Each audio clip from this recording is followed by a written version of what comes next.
Before we get into the video, I want you guys to go and check out my Twitch channel on twitch.tv/NevalonV2, where I usually right now do PvP and Dofus, and that's about it. Sometimes do PVMing, but I'm streaming there quite often, and if you have like nothing to do and you like me somewhat, somehow, then yeah, go give me the follow. I would appreciate it. Thank you.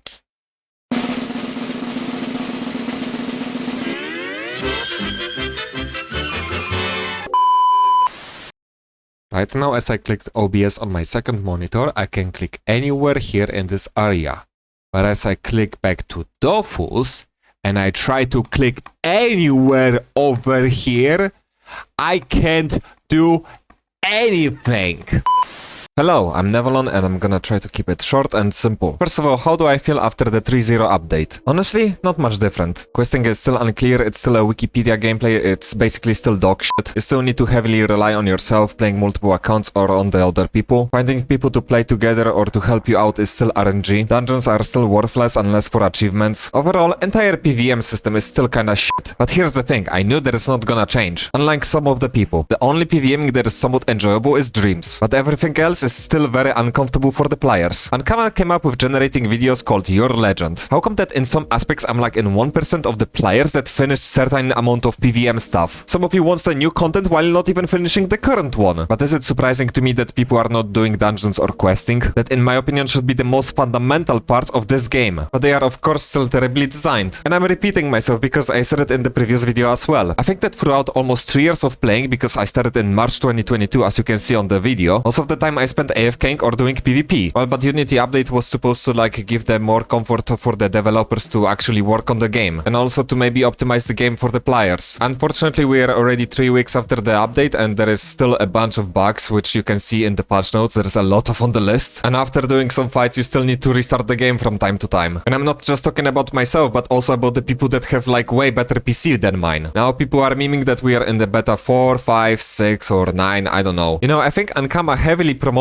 the game if the game was like the top 4 category on Twitch in December, although now it's back between 1 or 2,000 viewers on Twitch average. And now Ankama in the launcher decided to put the Wakfu Season 5 Kickstarter and hoping for like 4 million euros to actually be funded from the community. You guys run out of the money this quickly? Well, I guess Wakfu Season 5 is a priority right now, but I guess no wonder because of one Ankama guy. At least based on the rumors that he doesn't care about the games and he just wants to create the animations. That's all I know, okay? I'm not really following that stuff. But if you talk about spending into animations, I mean, imagine if they actually hired a better graphical designer for Dofus. Because I still can't stand these face expressions in Dofus. They are so forced, they are so unnecessary. They are basically ugly. Imagine if they spent part of the 4 million on that or maybe on the better coding skills. But you know, priorities. Okay, enough of unnecessary roasting Ankama. Let's talk about maybe new servers. Surprisingly, they launched more than expected. And what, around 200,000 players pre-registered for them? I mean, keeping in mind that it was mostly promoted around the French people and some Spanish, this doesn't seem like a bad numbers for this game. But as usual, since I'm not a French or Spanish speaker, I'm gonna focus on the international community because I know only English and Polish. And my speech and videos are targeting only them. So, many of you got excited about the 3.0 even though it didn't really change anything when it comes to the gameplay. You also got excited about the new servers because the fresh economy, people are going to start from zero, you all gonna play together. Honestly guys, genuine question, what did you expect after the 3.0 update? Because so far I'm seeing like mixed up opinions. And it surely results in some of the people having nostalgia and just dreaming about like playing together, having fun like the good old days when they were young. And surely significant part of these people is disappointed because they are getting the reality check. You guys go to job, come back, you are tired, you wanna play Dofus, relax, play with the people, but these people already outleveled you when you were gone. Suddenly they are so far away with the progress that you are stuck in the moon dungeon trying to finish the Dokoko while they are doing already Ebony. You're desperately hoping that French people are going to carry you through. You guys can't communicate and they are so terrible at the game that you guys keep failing it. Suddenly idea of the solo account server is not as bright, especially when you're finally reaching the alignment 100 quest after so many weeks of playing. And you try to search for the 7 people to help you with the Erzal fight. And you hope that they either understand the fight or that you can communicate with them to explain it to them. You guys see where I'm going? How much mental effort and the time goes into that? Really, where do you see the fun in it? And obviously I made up these scenarios, but there are actually players that are encountering similar things. I understand why people don't like the multi-account server idea. It's either because it doesn't feel comfortable for them to play multiple accounts, or because they are afraid that they are going to play solo and nobody with multi-accounts are going to help them. Because in majority of the cases, people playing 4 accounts don't need any help, so why would they provide it to anyone else? And you know, there are the cases where people just simply play 4 accounts and they are just minding their own business. But guys, it's not always the case. I started playing on multi-account server as a solo accounter, and I was playing for almost 2 years like that. At some point I leveled up myself a duo, and barely in the summer I leveled up 2 more accounts to just try out the dreams on my own. How comes that throughout this time I managed to get 1 billion kamas worth of items, and most of this time I spent playing solo and asking for help when I needed it, and now after all this time by playing on the multi-account server, I have capabilities to play on multiple accounts by myself, rely on myself, and also help other players. I can basically do whatever I feel like doing in this game. I get that on multi-account servers sometimes you need some patience and hope that somebody will find the time for you. But how much different it is on the solo account servers, really? On multi-account server, at least you can hope that there will be one guy that is going to help you out, but he's playing 4 accounts. While on solo accounts, for doing certain things, you will need to like search for at least 2 or 3 people. It sounds like a minor difference, but it can actually be huge in many occasions. Also about the economy, how come that throughout the time I'm playing, I never complained about it? Economy was such a common argument around people that I'm just wondering, did it ever affect me on the Talkasha? Yes, there were the factors that were actually causing the prices to be very high. For example, achievements that got later nerfed. For example, bots that for now seems like they are gone, at least for now. But despite all that, I still kept managing to find a way to get kamas, especially that I'm mostly a PvPer, and I was managing to get the new sets. And just because I'm mentioning PvPing, it doesn't mean that I'm saying that you guys have to do it if you don't want to. I'm mentioning PvPing because for the PvP you kinda need to spend a lot of kamas. I'm still in the progress of getting new stuff. But if you guys prioritizing the PvMing, how comes that you guys have issue with economy? Getting 1 or 2 sets for the PvMs, for the questing is really that difficult for you guys? Because based on my PvM experience, I don't need more than that for 1 account. I get it, economy was surely affecting if somebody really wanted to get into PvPing, but how come that it was that big of an issue for PvMers? PvM in Dofus surely limits players to actually have comfort of doing stuff, but the examples that I'm talking about right now doesn't seem like the game limits, but more like the brain limits. And for those that are still asking what server they should start on, I think that out of new servers, Dakal 3 and Dakal 5 have the most English players, but depending when you're watching this video, these servers might have right now different numbers or different names, because you know there's a thing called merging servers. Makes me wonder how long it's gonna take before they will merge the new servers with the old ones. I'm gonna guess maybe within like 2 or 3 years if the game is still gonna be alive somewhat. But yeah, for now people are playing on the Dakal servers, we're gonna see for how long, because some are slowly returning to the Talkasha after grinding up the Dakal servers, selling everything and buying like 5 years subscriptions, which is still kinda crazy to me that they allowed the kamas exchange with the O-grinds on the new servers. I get it that these are new servers and people were barely grinding up the kamas to actually exchange them for O-grinds and O-grinds for kamas, but if you ask me, I think that this system shouldn't be a thing on the new servers for at least, let's say, a year. But yeah, people by playing on Dakal got free subscriptions in that way. I think this is the only thing that makes me regret not playing on them. Oh well, my loss. But yeah, Dakal servers or Talkasha are still an option for you English speakers. And again, depending when you're watching this video, you can join the Discord server called the International Pub, even though Single Malt as well as Viper, Benjamite and Zekalfra decided to stop making content for Dofus, but the Discord is still active and you can search for the help, information or anything there. Okay, but now about me and this channel. Everything I was talking about right now was about Dofus and the players, but it was meant to be just an addition for this video. And it doesn't really matter to me if and when the things are going to stabilize or change in Dofus. What matters to me is how I view myself in the Dofus and how I view myself with this channel. In Dofus right now I have one goal, to do all the Dofus questlines that I need. Right now I'm in the process of getting Nightmare Dofus to later go for the Sylvan. I also gotta do Volbits, but this one doesn't seem too difficult. After this I fully want to prioritize doing PvP in Dofus since this is the main thing that I enjoy doing. With this channel I meant to just give the directions for the new players that were lost in the game. But making these videos and the current one that I'm recording right now is kinda exhausting to me. But recently I was thinking about trying to make educational PvP content, playing various classes with the various builds, recording my PvP matches and then commentary after to explain my process of thinking. Till now I was doing mainly PvP while streaming on Twitch, but now with how much I progressed in the game, I wanna see how it's gonna go on YouTube. And in a way I imagine of doing this, it doesn't seem as exhausting as making the other videos I did on my channel. And on YouTube I really want it to be educational because when I'm streaming, sometimes I'm losing a little bit my nerves. And I really wouldn't like to make videos on YouTube where I'm frustrated and nervous just because I struggle to control that. But yeah, from now on this is what you can expect in the upcoming days on my channel. We'll see how much energy these videos will be taken out of me, and obviously how much they will interest the players. So yeah guys, this is it what I wanted to say. Expect the PvP videos in the upcoming days, and I'm very curious what is going to be the feedback of it. One more time, check me out on the Twitch and also join the Discord server if you need any help. I'm gonna now rest after recording the audio for 6 hours, so see ya.